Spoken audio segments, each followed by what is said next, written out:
કૃષ્ણ, જય માતાજીની। આજે આપણે બનાવવાની છે મારા ઘરની સ્પેશિયલ મસાલા લચ્છી। બહુ સરસ, બહુ ટેસ્ટી। આ લચ્છી તમે એક ગ્લાસ પીઓ તમે આંતરડા પેટને ઠંડક આપે, લૂ પણ ના લાગે અને ગરમીની બીમારીથી તમને બચાવી શકે છે। તો મેં 750 ગ્રામ દૂધ લીધું હતું। સરસ મજાનું દૂધ, નોસીકું દૂધ ગરમ કરી અને અંદર 1 ચમચી દહીં નાખી દીધું હતું। તો દહીંથી સરસ મજાનું હવે દૂધ જામી અને રેડી થઈ ગયું છે। દહીં રેડી છે। 10 કલાક રાખી દીધું હતું। સાથે મેં એકદમ કુંડામાં સરસ મજાનો ફુંદીલો લઈ આવી છું। એને ધોઈ પણ લઈ લીધો છે। આઈસ લીધી છે, બરફ, 1 ચમચી જીરું લીધું છે, અડધી ચમચી સેંધા મીઠું છે, અડધી ચમચી સિમ્પલ નમક છે। કેવી રીતે બનાવવું છે એ હું તમને બતાવું છું। મિત્રો, આજની વિડીયો એકદમ સુપર અને ટેસ્ટી છે ને ગેસ પણ નહીં ચલાવવો પડે અને સરસ મજાનું બની અને રેડી થઈ જશે। સૌથી પહેલાં ખાંડ લીધી છે, જીરું, સેંધા મીઠું અને સાદું મીઠું નાખી દઈશું। મસ્ત મજાનું જીરુંને વાટી લેશું। જોડે થોડું વંચાઈ જાય એટલે નાખવાનું છે આપણે ફુંદીલો।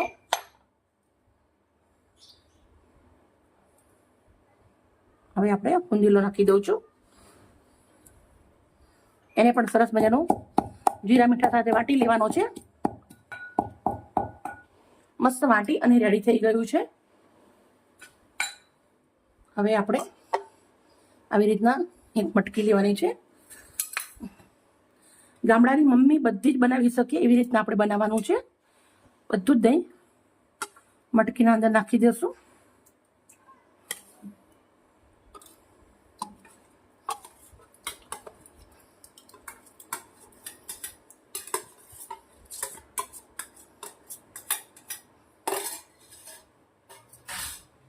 હવે નાખવાનું છે આપણો આઈસ, બરફ।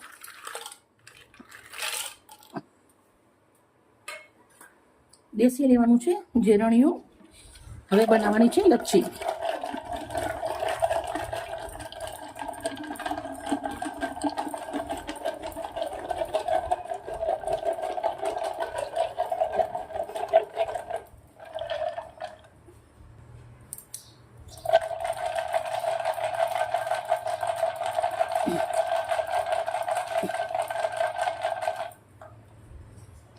લચ્છી સરસ રેડી થઈ રહી છે।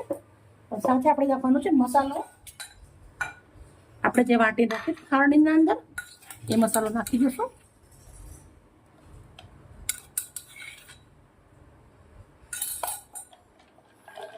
બે મિનિટ જેવું આવી રીતે હલાવીશું।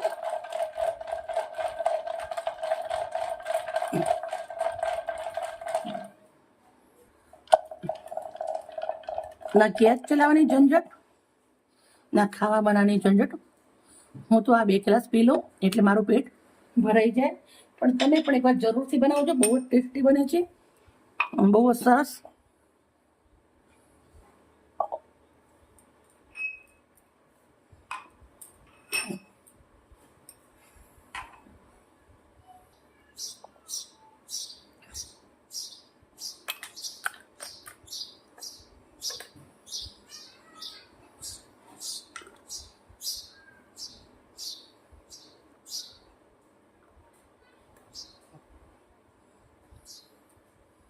મેં બનાવી વધારે છે પણ 3 ભાલા ભરી લીધી છે। સાથે હું એક ફુંદીલાના પાન મૂકું છું। એક પ્લેટ લઉં છું, પ્લેટના અંદર મૂકી દઈશ।